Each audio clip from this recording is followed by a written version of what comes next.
Hey everyone, this is Dan Cohen from Uncaptured Media, where we strive to stay physically, mentally, and spiritually uncaptured from propaganda that seeks to divide and conquer us. Today I'm going to be speaking with Ofer Cassif, an Israeli member of Knesset, the only Jewish Israeli member of Knesset to really criticize the ongoing Gaza genocide, this horrific war on Lebanon.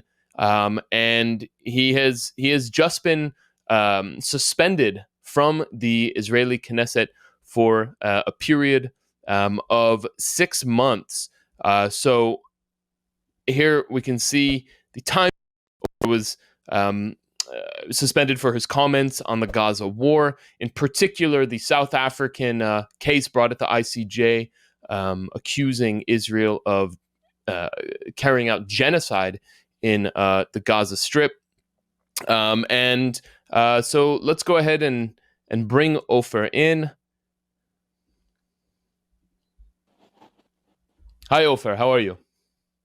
Hi, I'm okay. How are you? Doing all right. Thanks a lot for joining me here. My pleasure. So, first of all, now you've been suspended. This is not the first time they've tried to suspend you. Can you just lay out what exactly happened here? How did they fail the first time back in February, and why did they succeed this time? Well, we have to distinguish between suspension and impeachment. What they tried to do in February was impeachment. That means to kick me out of the Knesset for good. When they almost succeeded. They were short 5 or 4 members of the Knesset short of achieving it, because they needed 90 out of 120, and they had 86, if I remember correctly, 85 or 86.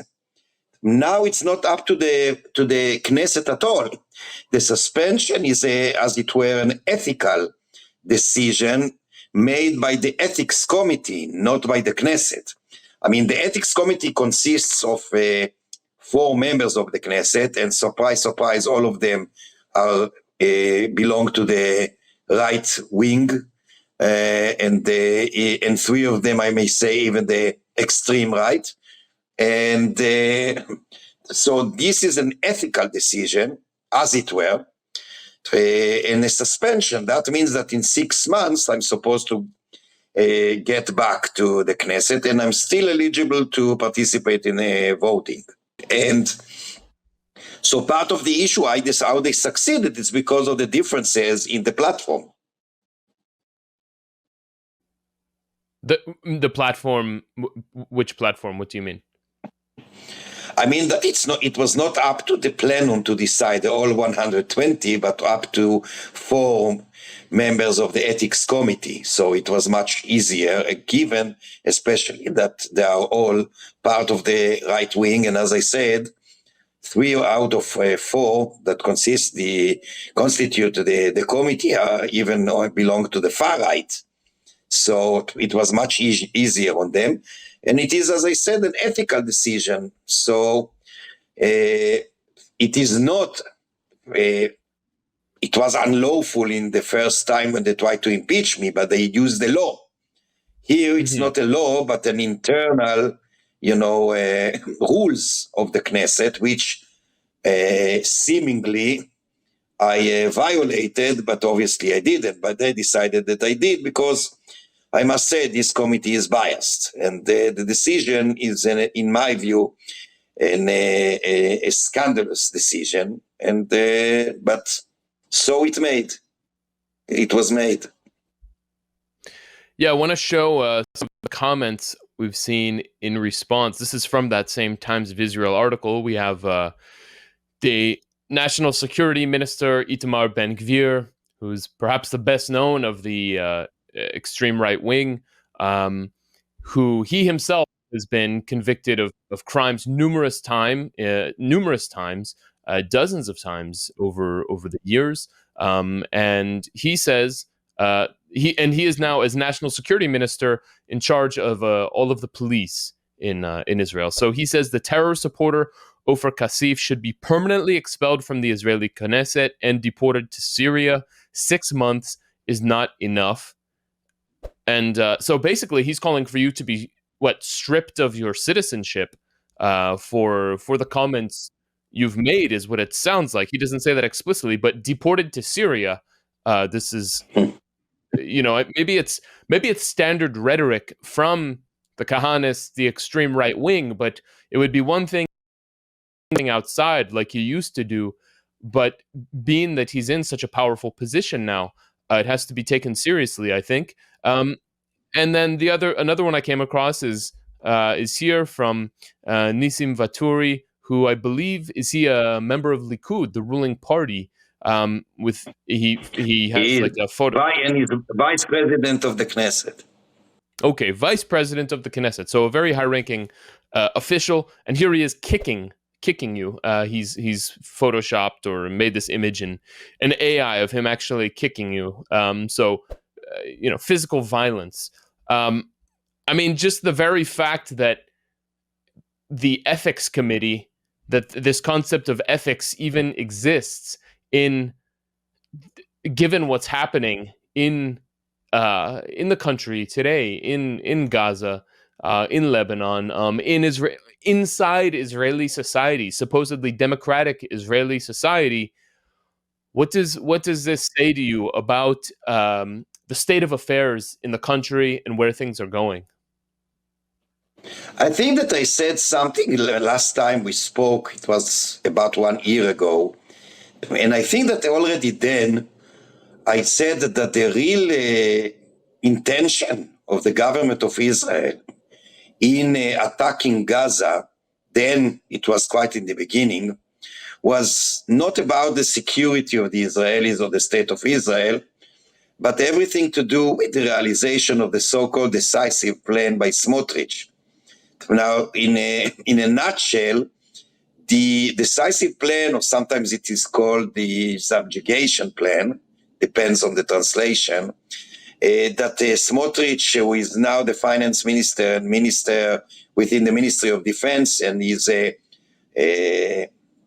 clear fascist and racist. He truly believes in Jewish supremacy in accordance with pure racial theory. So he published his plan in 2017, in which he said that Israel must annex the all occupied Palestinian territories. And by the way, today, literally, he said that we are just on the verge of doing so. And so he said that Israel must annex the Palestinian territories without granting basic rights to the Palestinians. And those who are not going to accept their lot as subjects are going to be expelled from their homeland, and those who are going to resist are going to be killed.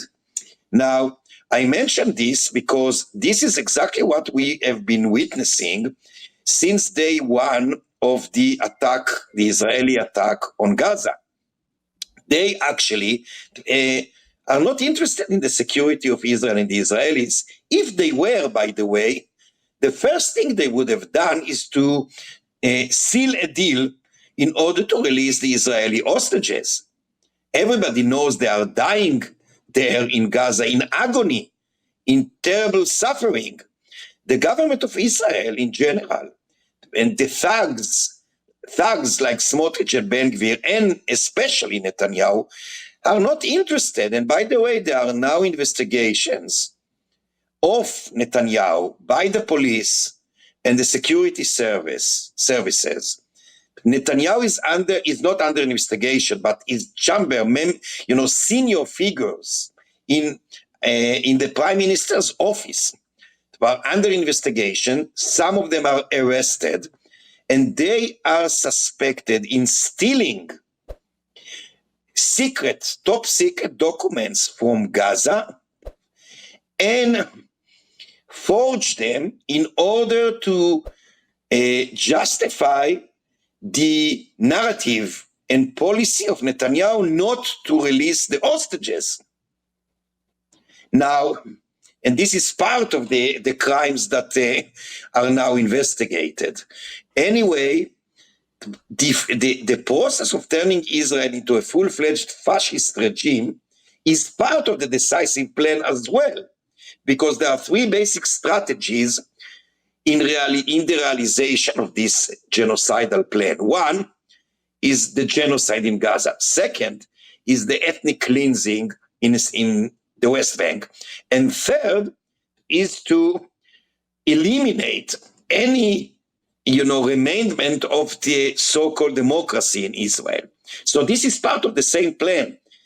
Those are two sides of the same coin, the genocide in Gaza and the political persecution of anti-government and anti-war activists within Israel proper, especially Arabs, Palestinians, but also Jews, democratic Jews like myself, and hundreds and thousands of others. So this is part of the equation, and everybody must understand what Ben Gvir, who is being accused in more than 50 charges of violence, by the way, mainly against Palestinians in the occupied West Bank, but also against so-called Israeli security forces.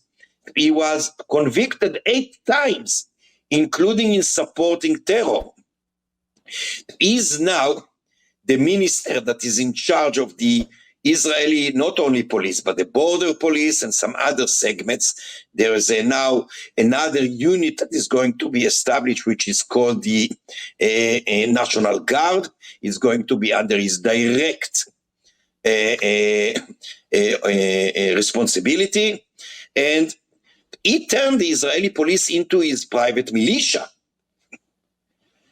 There's no Israeli police anymore.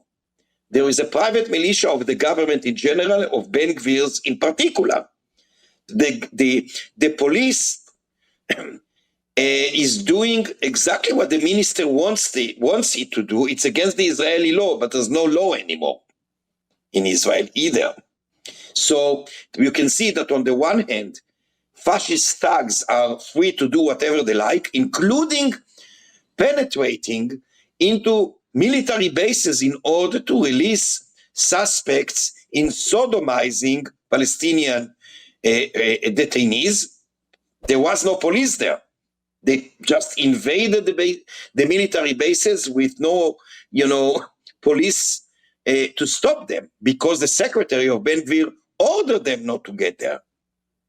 On the other hand, demonstrators against the genocide, calling for the release of the hostages, including families of the hostages and of victims, people who were murdered by Hamas, they are beaten and arrested by the same so-called police.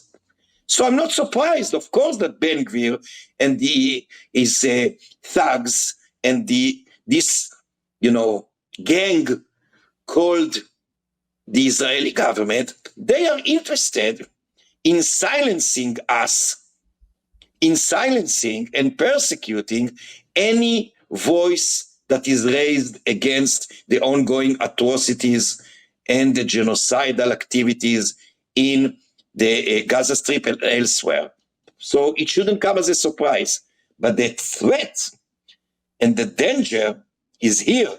We are on a verge of a huge amount of violence within Israel by fascist militias, armed militias.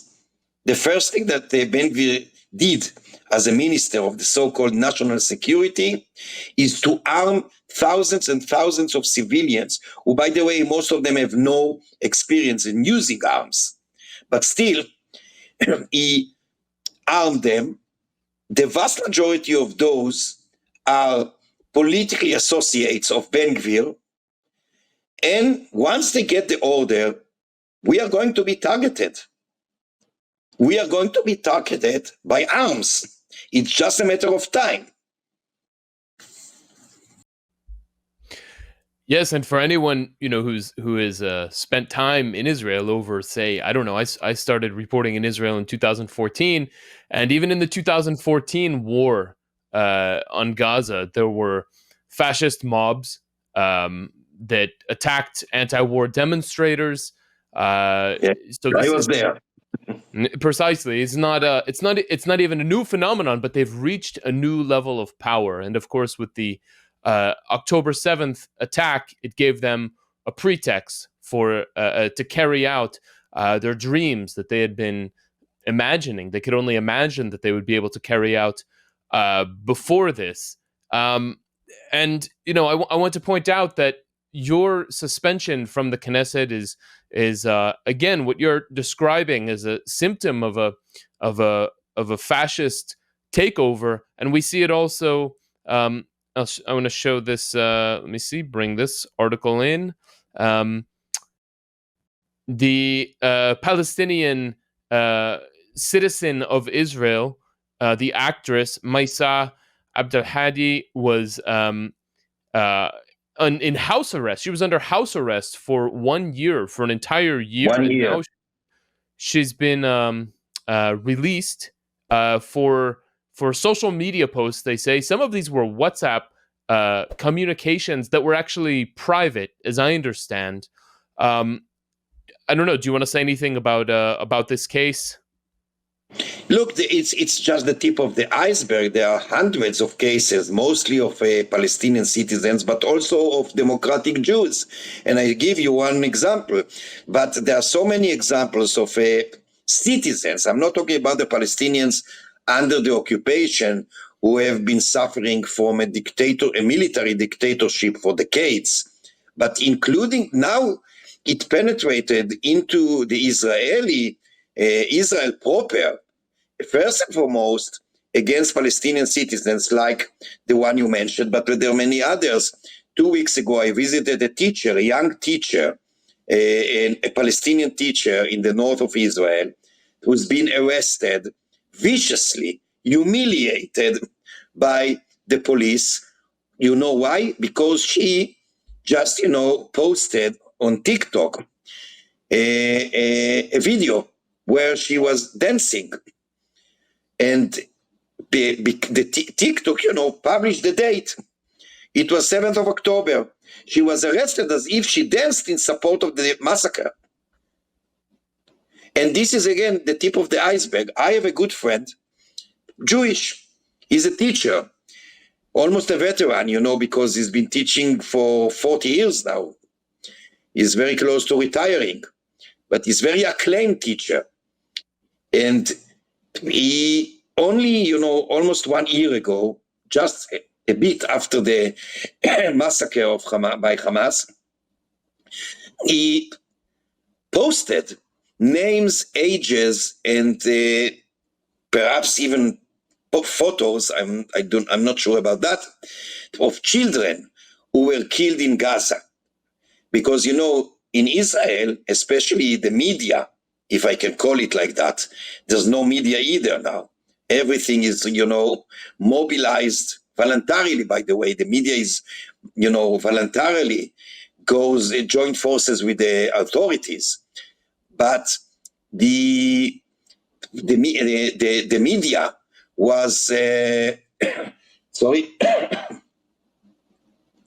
So this teacher, I began to say, sorry, this teacher, the media began to say, sorry, that they don't publish details of victims, of Palestinian victims, but only, numbers. They are not human beings for them. They are only numbers. So this guy, my friend, the teacher, published details to humanize them. He was fired by the school. The mayor of the city where he was teaching banned him from teaching all throughout the city. The Minister of Education himself revoked his license to teach, and he was arrested for 4 days. Now, he was not even accused in incitement. Why? Because in order to arrest someone, according to the Israeli law, in order to arrest someone for incitement, you need to get the approval of the general attorney. They wanted to bypass it. So they accused him in treason, because once you are accused in treason, it's supposed to be a matter of urgency. So the police need not get the permission of the general attorney. He was arrested. He was put in prison for 4 days with no clothes to change, no books. And after 4 days, he was brought in front of a judge who said there's nothing here. He released him. He sued the municipality, the school, the police. And at least until now, he succeeded in won. And again, those 2 cases or 3 cases are the tip of the iceberg. So my persecution, my suspension, and the attempt to impeach me as indicators of this persecution, well, I'm privileged as a member of the Knesset with immunity. Those people were arrested for nothing, humiliated.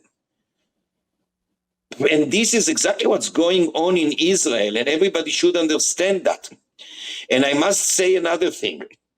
This has been going on for 1 year under the auspices of Biden's administration by supporting the Israeli government, not Israel. He's not been supporting Israel or the Israelis, but the government of Israel. And the government of Israel is the enemy number 1 of the Israelis and the state of Israel. My struggle is not against Israel, it's against the Israeli government.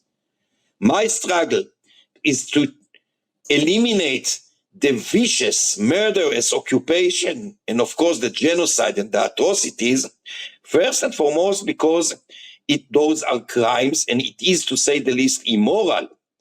But part of my struggle, a great deal of my struggle, is as an Israeli politician and representative who struggles to amend my own society.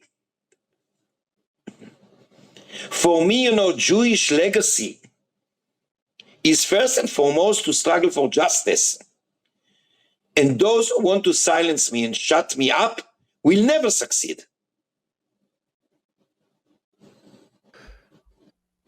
So, yeah, Ofer, now we're seeing, of course, we just had the election here in the United States.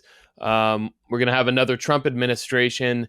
And so far as these picks for different top positions in the Trump administration are coming in, basically all of the top ones so far are, quote unquote, pro-Israel. They're very close. You can find a picture. Allow me to correct. They are not pro-Israel. They are pro the extreme right wing in Israel. That's different. Yeah, this is why I said "quote unquote" pro-Israel in the sense that they completely support this genocide, this regime that is actually terrible for the citizens of Israel, but is absolutely. After the Trump administration or the Trump campaign took some $100 million from Miriam Edelson, the benefactor of Netanyahu and many other Kahanists and many politicians here in the United States. So many of these politicians, these figures who will be appointed to top positions in the Trump administration, have declared that they are pro-Israel, that they support Israel to finish the job in Gaza, as Trump put it. What is your message to these, in particular, the American patriots who believe that they are not only supporting their own country, the United States, and its well-being, but that the support for the Israeli government actually benefits the Israeli population? Look, as I said before, enemy number 1 of the Israelis is the state of Israel, and the Israeli society is the government of Israel. It's very simple to explain. The real reason and the only motivation, as I already implied before, the only motivation of the Israeli government in general and of Netanyahu that is terrified of prison because he's a chicken. He's a coward. And because of that, they are interested only in their own survival as a government. They don't care about the security of Israel or the Israelis. They don't care about the well-being of the Israelis. They've been sacrificing Israeli soldiers as a cannon fodder on the altar of the government survival. That's it. People are sent to death, or to be crippled, or to be post-traumatized, only because on the altar of the government survival, nothing else. And of course, the hostages are not only neglected, they are literally killed by the Israeli policy. And of course, most of all, tens of thousands of innocent Palestinians who are butchered, destroyed, entire families wiped out of earth, cities, villages, neighborhoods, universities, hospitals, wiped out, and everything only for the survival of the government and their genocidal decisive plan. Nothing about the security of the Israelis. Nothing at all. And they want me to refrain from saying that. I will never, ever shut up. My struggle, as I said before, is for justice. Justice is universal. That is to say that justice for the Palestinians and justice for the Israelis and the whole region. That's my intention. I'm not anti-Israeli. I am pro-Israeli to the extent that I want Israel to be a good society with no occupation, no racism, no exploitation, and of course no genocide. And they don't want me to be able to do so. I will continue with my comrades, of course. And shame on the United States administration. Shame on them. Shame on Biden's administration that allowed those atrocities to go on over a year. Shame on the future Trump's administration that, according to those he already nominated, I can see that it goes towards a very, very bad direction. Shame on them. Perhaps they succeed. Perhaps they win. Perhaps they succeed in silencing me and my comrades by physical means, if you know what I mean.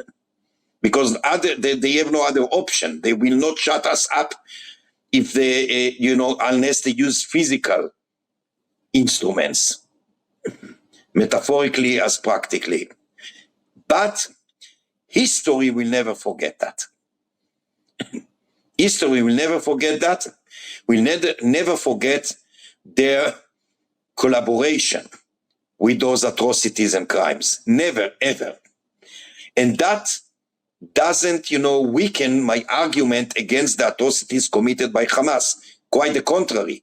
I'm universal. I'm against any kind of atrocity and any kind of violence against innocents, whether it comes from the Hamas against the Israelis or from the Israeli government against the Palestinians. It doesn't matter.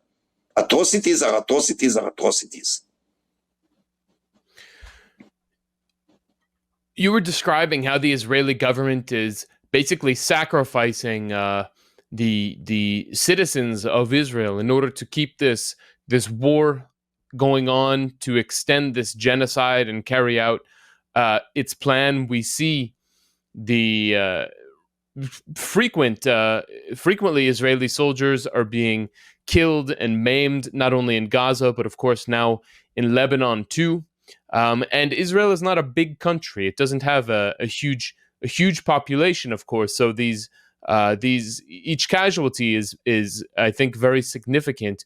There's also massive economic losses with for example, the down rating from the credit agencies, the closure of massive amounts of small businesses, the reserves, who are the Israeli military reserves, who are normally operating businesses or in the workforce, that have been at war. And so, do you have any sense, I mean, without speculating, how long can Israel endure this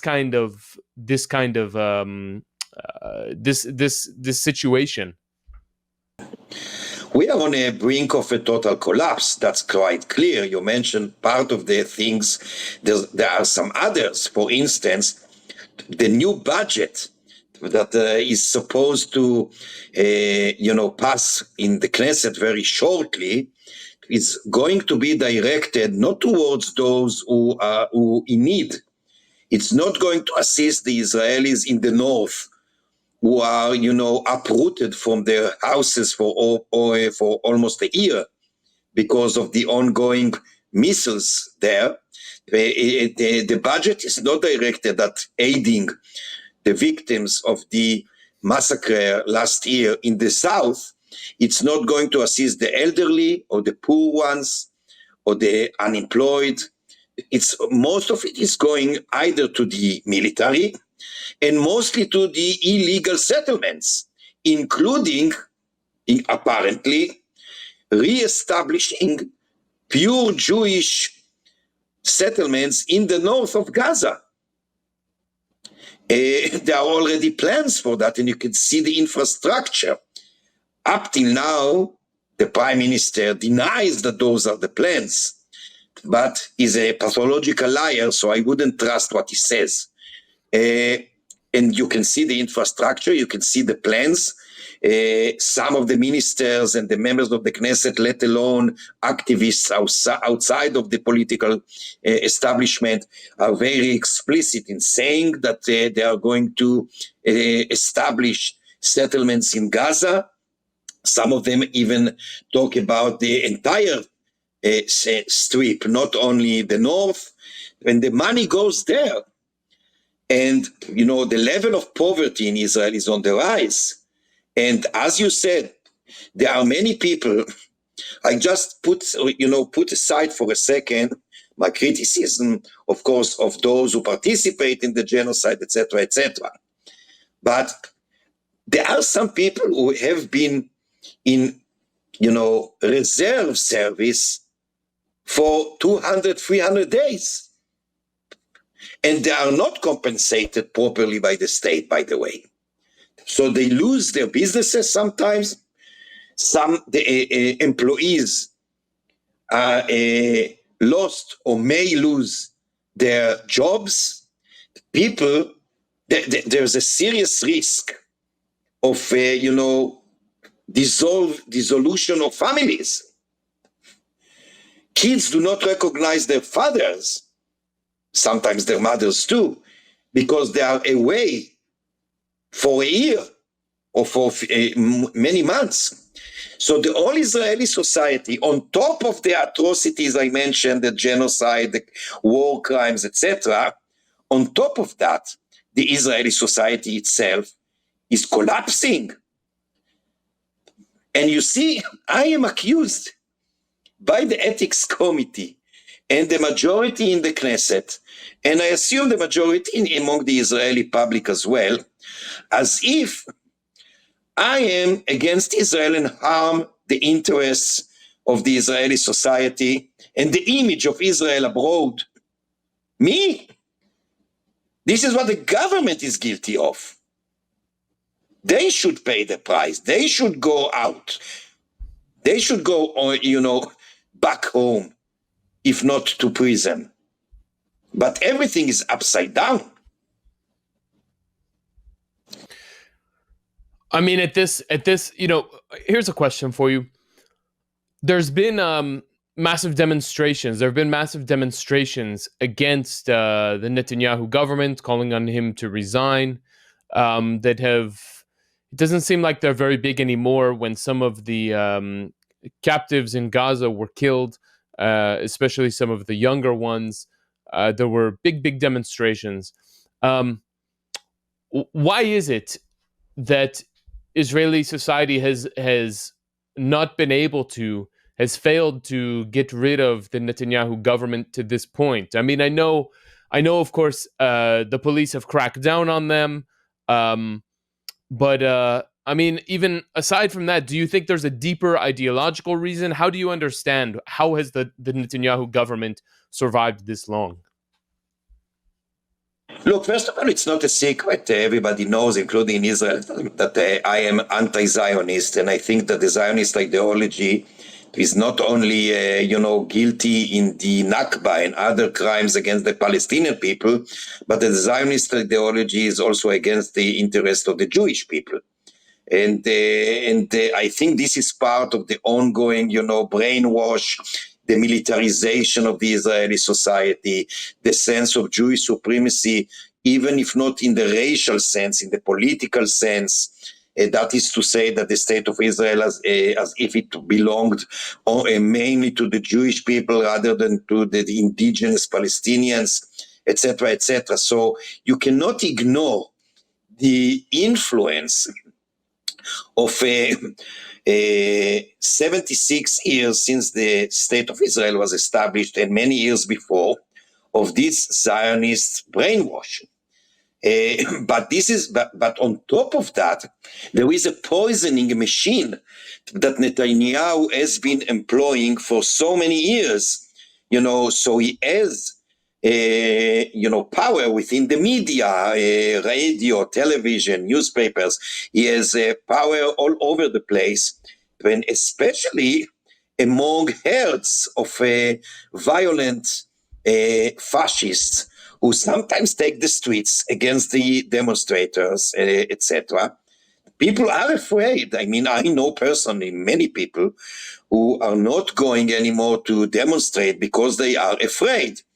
It's not only that they are being cracked down by the police, and you're totally right in that, but they are afraid because they are threatened and sometimes physically attacked by fascist mob. So they are afraid, but this is not the only thing. There's a lot of confusion within the Israeli society, uncertainty, and also, you mentioned before, economic problems. It's also, very difficult for someone who has to think about how to bring food back home or to stay at home at all, to have a roof. It's very difficult for people like that to think about demonstrating. And this is part of the tactics of Netanyahu and his thugs. So, and there is a brainwash, and I said it before, that unfortunately, the vast majority of journalists and the media in Israel totally aligned with the government as far as the Gaza issue is concerned. And people are literally brainwashed. So it's very difficult to, under the circumstances, the violence, the threats, the brainwash, etc., to succeed in mobilizing people. But I have to say, we succeeded in summoning together more than 60 human rights and anti-occupation organizations within Israel, and to, melt, as it were, no, it's not to melt, that's not accurate way to say, but to organize together some activities, more than 60 organizations, mostly, of civil society, but also some parties like my party, the Communist Party, and Hadash. And we've been acting together, not only in demonstrations, but in petitions and in conferences, in many other respects. It's very difficult. It's very difficult because, as I said, my lot to be suspended is just the tip of the iceberg. I'm privileged. Millions of Israeli citizens, Arabs, Jews, and others, are under serious threat and persecution. And of course, it takes a toll. So when you said before that the way that they're going is going to lead to a collapse, I mean, we have reportedly Miriam Adelson has asked Trump to recognize Israeli sovereignty over the occupied West Bank. This is, of course, part of Smotrich's plan that is being implemented. What are the consequences? I mean, what do you envision happening? I mean, they're talking about an ethnic cleansing of the West Bank. Do you think this is the kind of thing that could lead to actually the collapse of the state of Israel, and then who knows what happens from there? Definitely, I'm afraid of that too. Because as I said, I do not want the state of Israel to collapse, to say the least. I want it to prosper. But I want it to prosper not at the expense of anyone, and I want it to prosper as a democracy. Better still, a socialist democracy. But the path that the government leads the Israeli society is not only towards a very deep abyss, but it's to sink in the mud down there in the bottom of the abyss. And we are already there. We began to sink. And if there is no radical change, not a cosmetic, not a change on the surface, if there's no radical change in the Israeli society, and it's not enough to change the government, it's a must. Netanyahu must go. The government of thugs and racial supremacists must go. But that's not enough. If the leading opposition doesn't begin to behave as an opposition, because thus far there's no opposition apart from us. Yesh Atid, the biggest opposition party at the parliament, led by Yair Lapid, and the so-called the state, I don't know how to call it in English, the party of Benjamin Gantz, they've been acting more as a collaborator of the government and the coalition rather than the opposition. Look, there are more than 100 bills expecting to be enacted as laws that are going to undermine any amendment of a democracy that still exists. Just this week, or last week, sorry, a few laws already passed. For instance, one law that obliges, not only allows, obliges schools to fire teachers with no hearing and no appeal if they are suspected in supporting terror. By the way, supporting terror, according to the government, is even if you are against the occupation, you may be accused in supporting terror. Another law that was passed is that Palestinian kids under 14 years old may be imprisoned. And this is, again, the tip of the iceberg. Another law that is going to be enacted very soon is a law that's going to prohibit us from participating in the elections. And the Gantz party didn't vote against it. They just went out of the plenum. Here, and there are many other laws. For instance, if you read the reactions of Yair Lapid and others from his party and some others from Gantz party, you can see they celebrate my suspension. They think it was right. So that's, by the way, that's part of the answer to your former question. Why do we do not succeed and why there aren't enough people in the streets perhaps, is because the opposition doesn't actually do the job. They do not oppose. They see us as the problem more than they see Netanyahu and Ben Gvir and Smotrich as the problem. So in order to save the Palestinians and the Israelis, and eventually the whole region, we need a radical change. And in order to achieve that, those elements who unfortunately dominate the opposition must make a switch in their minds, which I do not see that they do, unfortunately. And here, unfortunately, I cannot be too optimistic.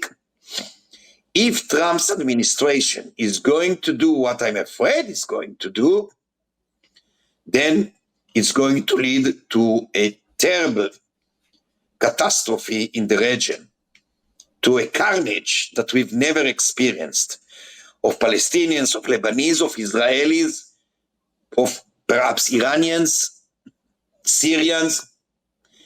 The whole region may explode and drown in rivers of blood if the international community, and especially Biden's administration and the EU, do not do something to stop this madness. And I do not see that they do. Everybody is going to pay the price, eventually the United States itself.